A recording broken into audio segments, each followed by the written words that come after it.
এমন নূরের তাজাল্লি দেখলাম।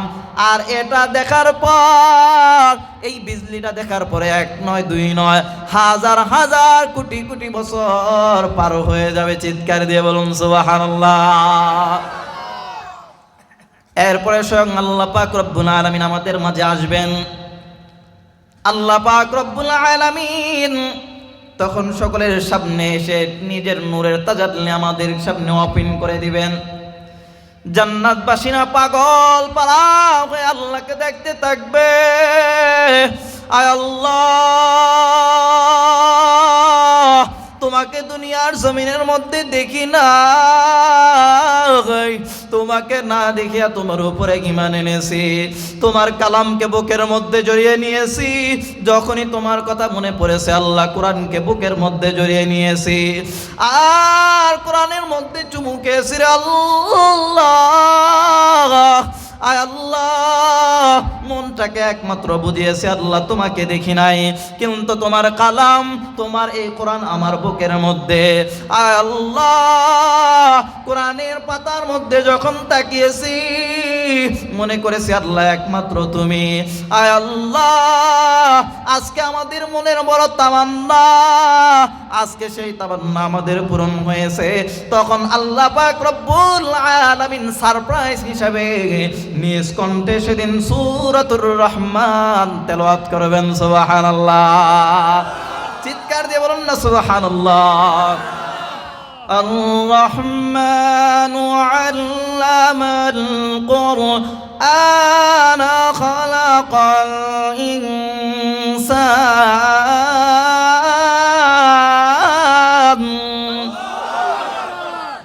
আর-রহমান, আল্লাহ পাক আল্লাহর পরিচয় দিয়ে দিচ্ছেন।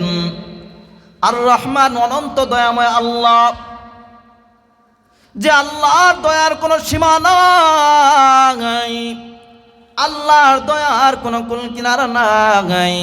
বলে আমার আল্লাহর দয়া কেমন জানো? জানো ও বলার মুসলমান, একটু তাকায় দেখেন দুনিয়ার জমিনের মধ্যে আল্লাহ পাক 100 ভাগ নিজের মায়া থেকে 1 ভাগ মাত্র দুনিয়ার জমিনের মধ্যে দিয়েছেন। আর এই 1 ভাগ মায়া পাইয়া মা তার সন্তানকে রেখে কোথাও যায় না, মা সন্তানকে ছেড়ে যায় না, দুধের বাচ্চাকে রেখে মা কোথাও যায় না। বলে আমার সন্তান একটু পরে তো আম্মা আম্মা বলে চিৎকার করবে। এই যে মাঝে মধ্যে দেখবে মা দুনিয়া থেকে বিদায় নেয়, ডাক্তাররা বলে আপনার সিজার করতে হবে, সন্তান যদি ভূমিষ্ঠ করাতে হয় তাহলে আপনার সিজার করতে হবে, কিন্তু আপনি যদি বাঁচতে চান আপনার সন্তানকে বাঁচানো যাবে না, আপনার সন্তানকে বাঁচাইলে আপনাকে বাঁচানো যাবে না। মা চোখের পানিগুলো ছেড়ে দিয়ে বলে আমি দুনিয়া থেকে চলে যাব, কোনো দুঃখ নাই, কিন্তু আমার সন্তান দুনিয়ার জমিনের মধ্যে বেঁচে থাকুক। আল্লাহ পাক রব্বুল আলামিন দুনিয়াতে 100 ভাগের 1 ভাগ মায়া দিয়েছেন। সাধারণত একটা মুরগির বাচ্চার দিকে তাকায় দেখেন, ওই মুরগির বাচ্চা মা ছাড়া কিছুই বোঝে না, ওই মুরগিটা তার বাচ্চাগুলোকে এরকম ভাবে আগলে রাখে। চিলে যখন দেখবেন ঠোকর দেওয়ার জন্য আসে, সে জানে এত বড় প্রাণীর সঙ্গে আমি পারবো না, কিন্তু সে তার জান দিয়ে হলে সে ওই চিলের সঙ্গে পাঞ্জা লড়তে চায়, আমার সন্তানের জন্য কোনো ক্ষতি না হয়। আল্লাহ পাক 100 ভাগের মায়া 1 ভাগ মায়া দিয়েছেন মাত্র। আর এক অবস্থা যদি এরকম হয়, আল্লাহ পাক বলেন রে বান্দা, আমি আল্লাহর পরে আমি আল্লাহর অসংখ্য গণিত নিয়ামত রাজিকে ভোগ করার পরেও আমি আল্লাহর দয়ার কারণে এত গুনাহ করো, অন্যায় করো, অবিচার করো, আমি আল্লাহ তোমাদেরকে সমূলে ধ্বংস করে দেই না? কেন রে বান্দা? জানো আমি আল্লাহ তোমাকে খুব আদর করিয়া, তোমাকে খুব মায়া করিয়া বানিয়েছি রে বান্দা। ও বান্দা,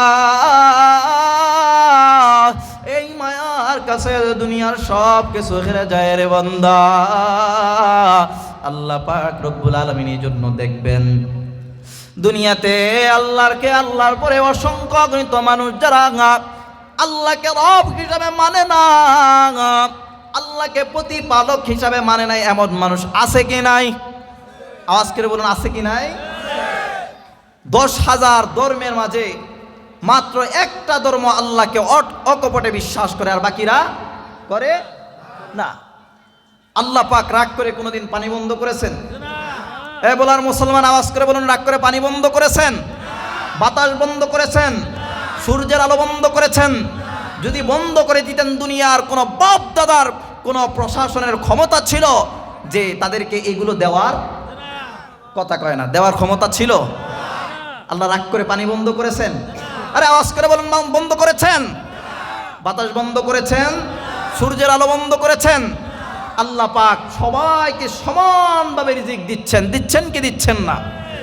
আল্লাহ পাক যদি বলতেন, বান্দা দেখবেন আমাদের স্বার্থে আঘাত লাগলে কেউ আমাকে গালি দিয়েছে একটা, আমি তারে দেই 10টা, তার 14 গোষ্ঠী নিয়ে।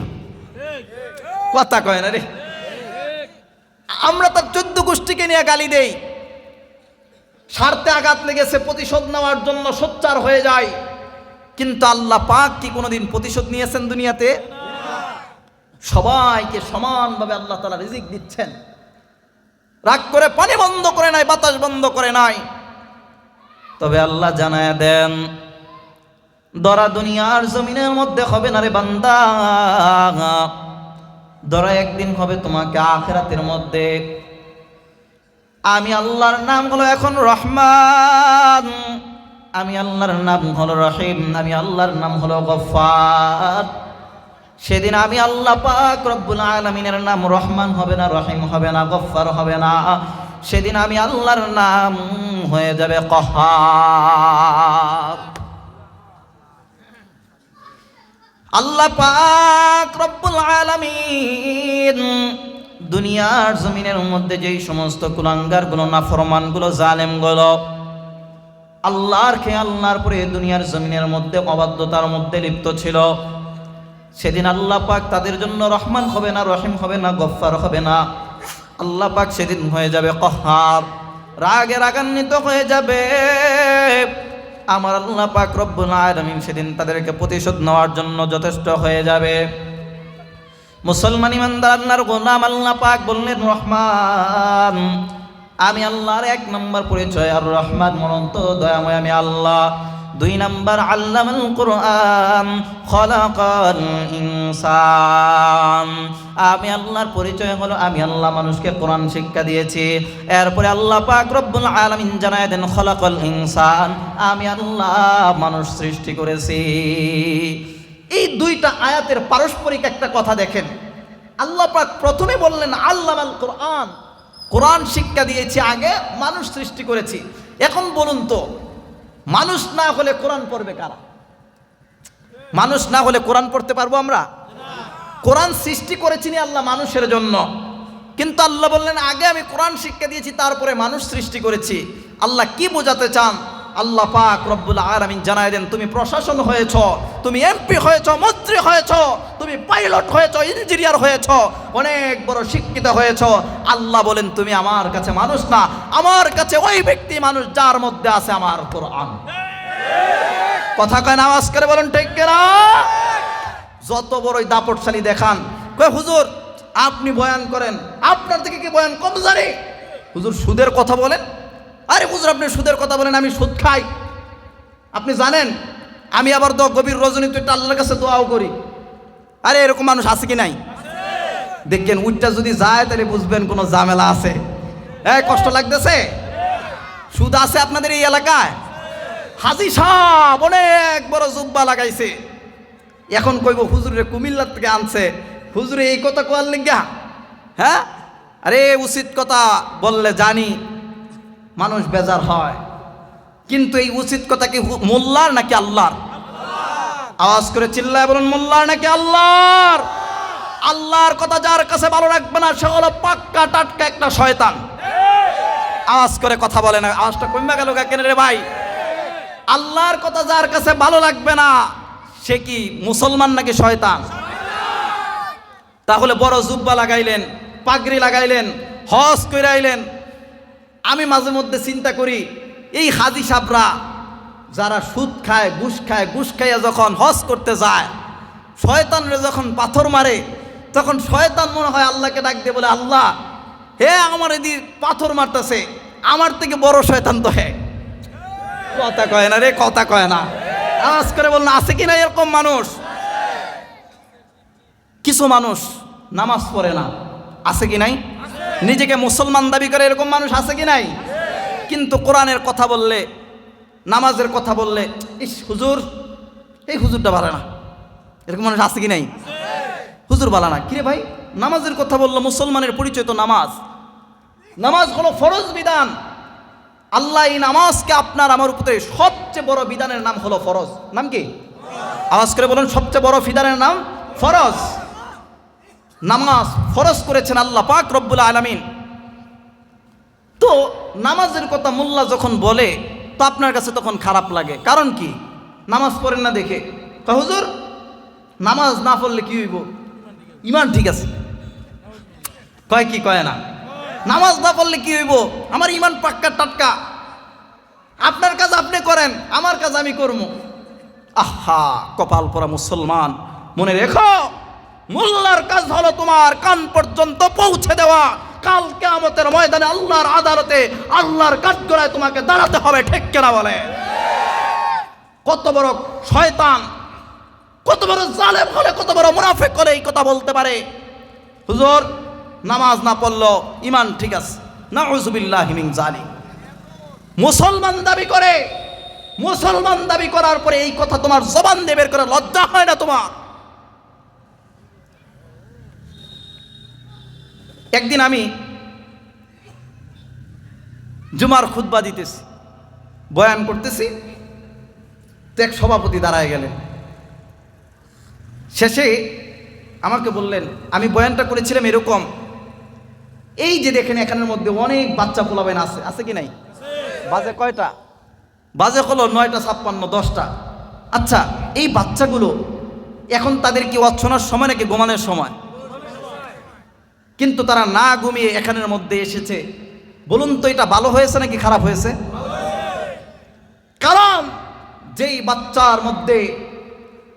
বাচ্চার কানের মধ্যে আল্লাহর কোরআনের কথা বুঝবে না, আগামী প্রজন্মে এই বাচ্চারা মূর্খ ছাড়া আর কিছু হতে পারে না। আওয়াজটা কম লোকে।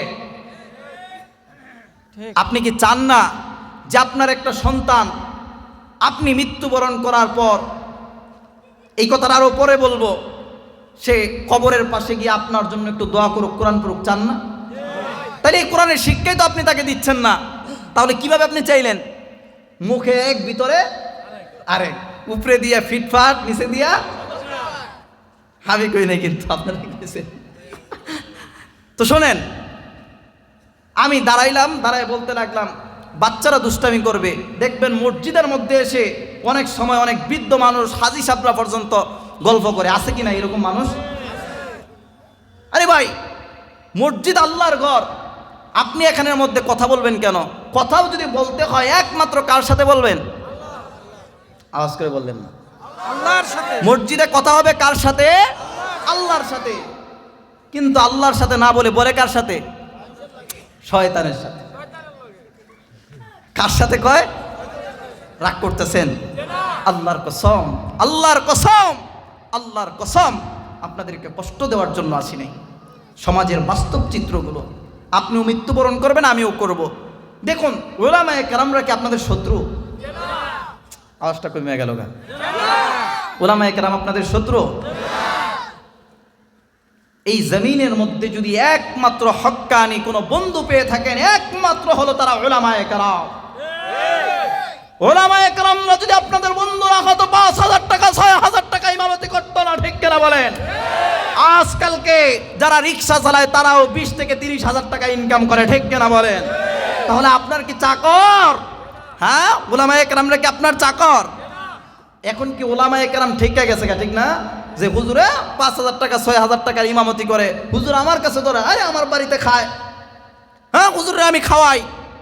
এই রে বেটা, উলামায়ে কেরামরা যদি না থাকতো প্রত্যেকেই জাহান্নামের গর্তের মধ্যে পড়ে যেত, ঠিক কিনা বলেন? তাহলে এবার বলেন তো, উলামায়ে কেরামরা কি আপনাদের বন্ধু নাকি শত্রু? এটা মনে থাকবো নি? এনতে বের হলে মনে থাকবো না? আলহামদুলিল্লাহ, আমি আপনাদের কথা বলছি না, অনেক জায়গায় এরকম আছে, মিডিয়া আছে, প্রচার হবে।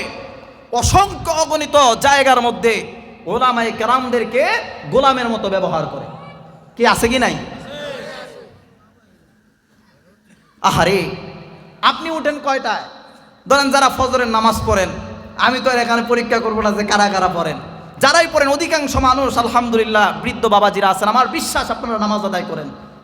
ফজরের সময় আপনারা উঠেন, আপনারা যখন উঠেন, যেরকম আজকে আমি উঠেছি প্রায় 4:50 মতো, 4:50 বা 45 এরকম হবে। 4:45 যদি উঠি তখন ওইটা তাহাজ্জুদের নামাজ আদায় করলাম, তারপরে আজান হলো, নামাজ আদায় করলাম, আর কিন্তু ঘুম নাই। অথচ কিন্তু আপনি 1 ঘন্টা ঘুমাইলেন, মাঝখানে সময় পাইছেন, কিন্তু আপনার আগে যিনি মসজিদের মাইকে মাইকে আসসালাতু খায়রুম মিনান নাওম বলেছে, তিনি কে? মুয়াজ্জিন। সেই মুয়াজ্জিন আপনার আগে উঠেছে। কেন উঠেছে? একমাত্র টাকার লোভে না, একমাত্র আপনাকে আমাকে জাহান্নাম থেকে বাঁচাতে। কথা বলেন প্রিয় ভাইয়ের আমার, রাগ করবেন না। আমি বলছিলাম মসজিদের মধ্যে এসে অনেক সময় বাচ্চারা কথা বলে, তাদেরকে বুঝিয়ে দেন। অনেকে বলে কি, দেখবেন অনেক মাতবর আছে, মসজিদের মধ্যে কথা বলাস, গাড় ধাক্কা দিয়ে বের করে দেয়। আমি তখন বলেছিলাম, আপনি হাজী সাহেব হতে পারেন, আপনি অনেক বড় আবেদ হতে পারেন, অনেক বড় বুজুর্গ হতে পারেন, আপনি তাকে গাড় ধাক্কা দিয়ে মসজিদ থেকে বের করে দিবেন, আল্লাহ আপনাকে গাড় ধাক্কা দিয়ে মসজিদ থেকে বের করে দিবে, জান্নাত থেকে বের করে দিবে, ঠিক কিনা বলেন? আপনি মসজিদ থেকে একটা বাচ্চাকে, তরুণ প্রজন্মকে আপনি ধাক্কা দিয়ে বের করেছেন, সে কি আর মসজিদে আইব? আইলেই ভয় পাইব, আইরে হ্যাঁ হাজী সাহেব আমারে দিব, ভয় ভয়ে থাকবে। এই কথাটা বললাম, হুজুর এটা এইভাবে বললেন। আমি তাকে বললাম, বসেন, আসলে আমার কাছে আজও পর্যন্ত এরকম মানুষ আসে নাই যে আমার বয়ানে বাধা দিব। অনেকের বয়ানের মধ্যে বাধা দেয়, এরকম মানুষ আছে কি নাই? কিছুদিন আগে, হ্যাঁ আছে, এখনো আছে। এক স্বৈরাচার, দেখেন এক স্বৈরাচার বিদায় হয়েছে, মিজানুর রহমান আজারি সাহেবকে চিনেন আপনারা? আওয়াজে মনে হয় চিনেন না। বাংলাদেশের যুবকদের আইডল, বাংলাদেশের যুবকদের জন্য একটা ব্র্যান্ড আল্লামা মিজানুর রহমান আজহারি। সেই মিজানুর রহমান আজহারি সাহেব কিছুদিন আগে একটা কথা বলেছিলেন, একদল খেয়েছে আরেক দল খাওয়ার জন্য রেডি হয়েছে। এই কথাটা কেন বললো? হায় হায়, উনি কি বলুন তো এই কথার ভিতরে কারো নাম নিয়েছেন? তাহলে জোরে পুরে সরকার হইল কারা? মনে রাখতে হবে তারাই যারা একমাত্র দেশের টাকা আবারও পাচার করার জন্য প্রস্তুত। আওয়াজ করে বলুন। আপনার আমার কপালের মধ্যে ততদিন পর্যন্ত শান্তি লেখা নাই, যতদিন পর্যন্ত তন্ত্রমন্ত্র আর মানুষের বানোয়াট আদর্শ দ্বারা সমাজনীতিকে আমরা পরিচালনা করব, ততদিন পর্যন্ত শান্তি নাই। শান্তি একমাত্র আছে ইসলামের মধ্যে, ঠিক কিনা বলে? ইসলাম ছাড়া আর অন্য কোথাও শান্তি, যদি কেউ বলে ইসলাম ছাড়া অন্য কোথাও শান্তি আছে, মনে রাখতে হবে সে টাটকা একটা শয়তান, টাটকা একটা, আওয়াজ করে বলুন সে কি? যেটা বলবো না মনে রাখবেন বেজাল আছে, সে কি? কোন শয়তান। এখন মিজানুর রহমান আজহারি সাহেব বললেন, আপনাদের জ্বলে পড়ে ছালখার হয়ে যাচ্ছেন, বুঝেন তো এক স্বৈরাচার বিদায় হয়েছে, ওই স্বৈরাচারের আমলে এত পরিমাণ মাহফিলে বাধা হয় নাই, আজকে ওই স্বৈরাচারেরা কিন্তু এখন নাই, দেশ ছেড়ে পালাইছে। কিন্তু এখন নতুন করে যারা বাধা দিচ্ছে ওরা কারা? মনে রাখতে হবে ওরা হলো স্বৈরাচারের দোসর, ঠিক কিনা বলে? শান্তি যদি পেতে চান আছে ইসলামের মধ্যে। এখনো পর্যন্ত যদি আপনি আমি সতর্ক না হই, মনে রাখতে হবে এক স্বৈরাচার তৈরি করেছে আয়নাঘর। কথাটা বুঝতে পারছেন? কি করেছিল? আয়নাঘর। এখন যে কোন ঘর আইব আপনার আমার কপালে একমাত্র আল্লাহ ছাড়া আর কেউ জানে? আরে আওয়াজ করে বলেন, আল্লাহ ছাড়া আর কেউ জানে? আপনার আমার দাড়ি আছে, টুপি আছে, পাঞ্জাবি পরি, আল্লাহর ইবাদত করি, নামাজ পড়ি, কিন্তু ইসলামকে বিজয় করার জন্য যখন ডাক আসে তখন আপনাকে আমাকে খুঁজে পাওয়া যায় না। কথা কয় না রে? কি খারাপ লাগতেছে কথাগুলো? খারাপ লাগলেও বলবো, ভালো লাগলেও বলবো।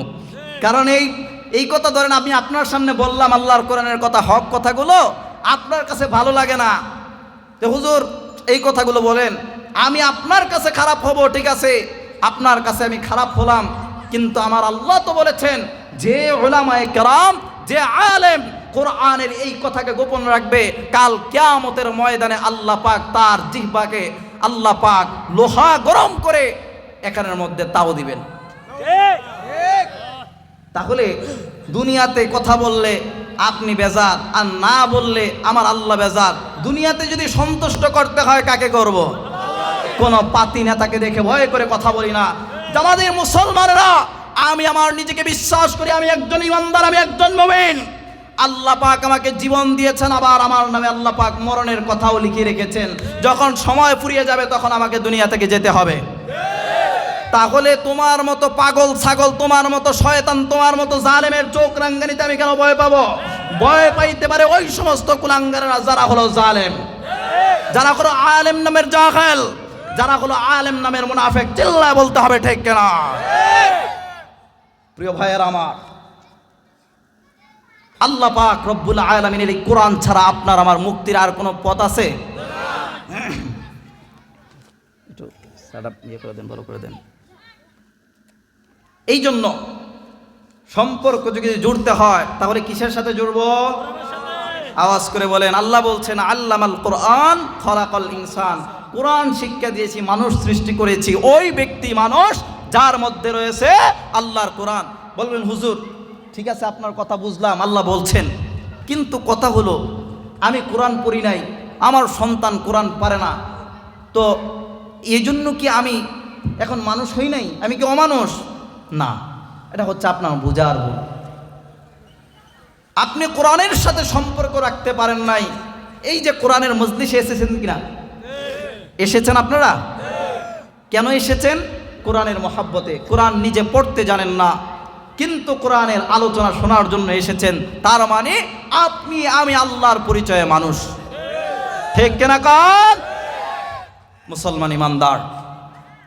এরপরে আল্লাহ পাক বললেন আল্লামাহুল বায়ান, আমি আল্লাহ তোমাদেরকে কথা বলার শিক্ষা দিয়েছি।